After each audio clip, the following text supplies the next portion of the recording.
Have you ever wondered what it's like to live in Laurel Park, North Carolina? Whether you're looking to relocate or not, it's just an interesting little town that is west of downtown Hendersonville, and it's a great place to live, right? Yeah, beautiful place to live. Ryan and Suzanne, we're a husband and wife real estate team located in Western North Carolina, and we cover all the way from Greenville, South Carolina, up to Asheville, North Carolina, and everything surrounding those areas. Tell us a little bit about Laurel Park.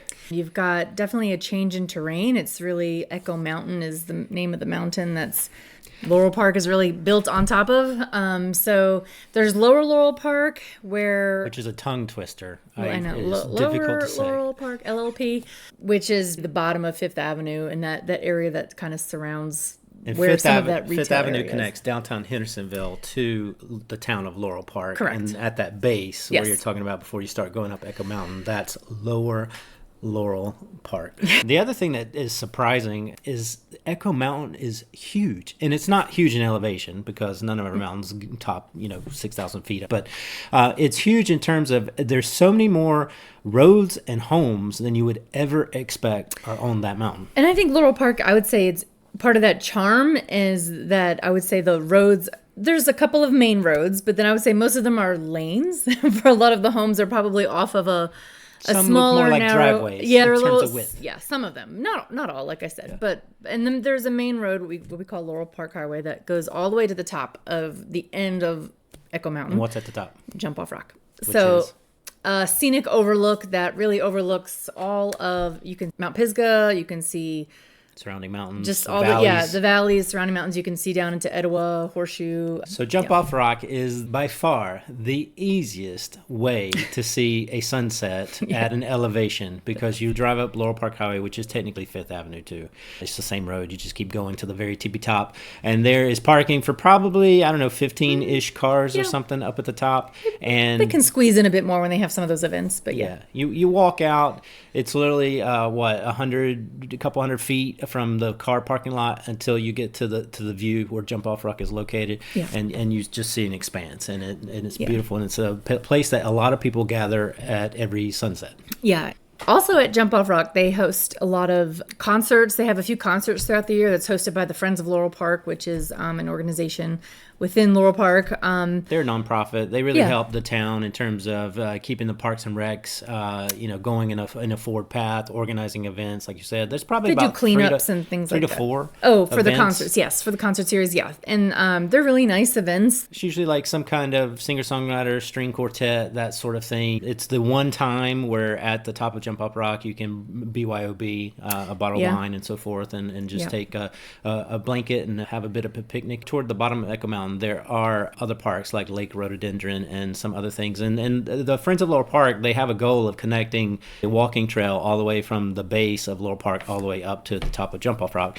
And that's a work in progress, and we'll see if that really comes to fruition. If you go to the town hall, they can give you a map of there's little hiking signs throughout the area. It's a mix of trail and road that will basically take you from the bottom of Laurel Park all the way to Jump Off Rock. I was just driving by yesterday and saw that they have made pretty good progress on the acoustic trail, which is going to go run through Laurel Park at the downtown level across from the town offices. Yeah, I saw they took the tracks out of the road. And yeah, the acoustic trail, if you haven't heard, is a 19-ish mile rail-to-trail conversion that's going to eventually connect downtown Hendersonville to downtown Brevard, and Laurel Park is in that path. So it's a nice bike walk kind of experience that we have that's set to open up this year at some point. Other than that, the size of Laurel Park is not very big. The population is only probably around 2,500 people, so it is not a large place. Highway 64 goes through the bottom part of Laurel Park, and there is a little bit of retail shopping in that area.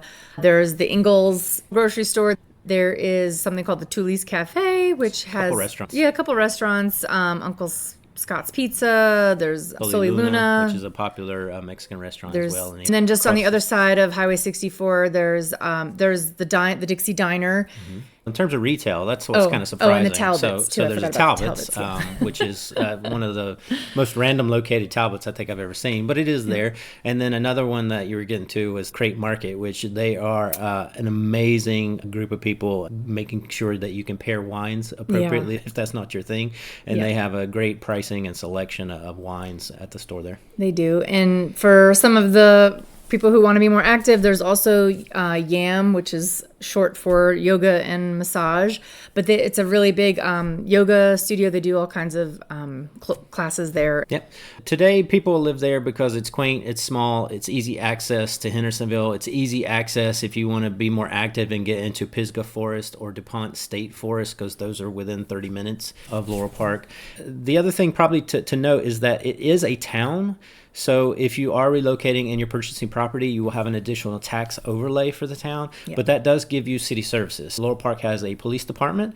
It has a functioning town. It has a Parks and Recs department that keeps up with all of the greenery and so forth. Yep. And then it covers trash pickup. Trash pickup is another big benefit. And also, they also pick up yard waste and things. Right, a couple times a year they'll do debris pickup for yard waste and so forth. Yep. There are an abundance of like big neighborhoods in Laurel Park, though, right? No, I would say it's mainly it's an older established part of the area. It was. And because of the terrain, you're not going to have a ton of infill. So what property is left, there might be some new construction. Mm-hmm. Largely, it's built out, I would say. One of the biggest neighborhoods is Timber Creek, and that's about a 100-lot neighborhood. There's probably 75 houses or so, give or take, that are built in there right now. And further up the mountain, you've got Summersby Park.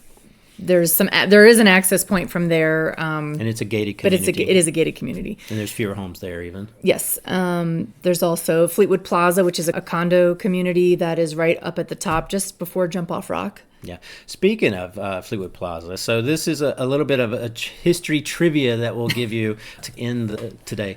And that is that the developer, Commodore Perry Soltz, he had built a hotel down in Florida called the Fleetwood Hotel.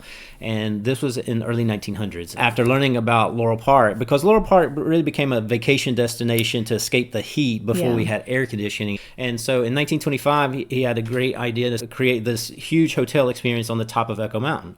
Well, when you go up to Echo Mountain to Jump Off Rock, you'll see there is no hotel there. So what happened? They started building this 15-story hotel, and it was going to have all modern conveniences. There was a paved road that was built during construction from the bottom of Hendersonville all the way up to Jump Off Rock. And everything was going smoothly. It was going to be probably a rival experience to what the Grove Park Inn is today in Asheville. What they were trying to model it. And then starting in 1926, the real estate market turned, and the economic market turned. And that, of course, as any history buff will know, that led into the start of the Great Depression with the stock market crash in 1929. What happened from there is that the project never got to completion. Right. They had only built to the 13th floor was the last floor that was completed, and then it was pretty much a decade roughly until there was no forward progress on it. The country was coming out of the Great Depression, and so it finally, about 10 years later, got all taken down. And now there's just a marker, placard, historic marker located up there. And what is there instead at this point is some homes that's known as Fleetwood Plaza and Fleetwood Estates. Yeah. And you'll pass that if you are on your way to Jump Off Rock. So if you're looking for a very scenic place that's located on a mountain that's very close to downtown Hendersonville, you need to check out Laurel Park.